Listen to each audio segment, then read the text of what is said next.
O xurado dos Premios Cidade de Pontevedra elixiu o nome dos gañadores desta edición.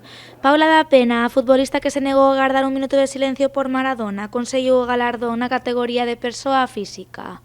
Por outra banda, estes premios recoñecerán tamén a labor do persoal sociosanitario do CHOP durante a pandemia. Este ano toca premiar ser fiéis ás bases e o espírito das bases dos premios, que establece un pouco destacar algo que se fixera salientable no ano anterior, e en este caso temos a ocasión, tanto en caso de Paula da Pena Sánchez como no personal sociosanitario, de premiar algo que se fixo especificamente no 2020 e que trascendeu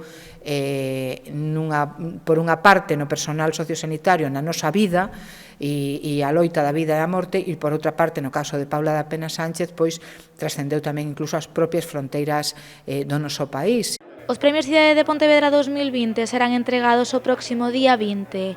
Ese será o terceiro pleno que se celebre este mes na Boa Vila, xa que este venres día 15 o Teatro Principal acollerá outras dúas sesións plenarias.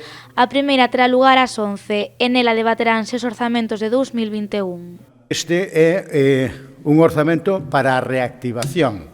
Vamos a ver, con independencia de que nós estemos nunha etapa dura, difícil, e que estamos xa na terceira onda da pandemia, nós temos que pensar no futuro, que nalgún momento isto se vai a superar e, por tanto, hai que intentar salir coa maior enerxía, coa maior velocidade posible. Tras debater os orzamentos de 2021, o Teatro Principal celebrará o pleno ordinario. Nesta sesión só haberá unha moción na que os populares proporán a implantación de medidas de mobilidade eficiente e sostible.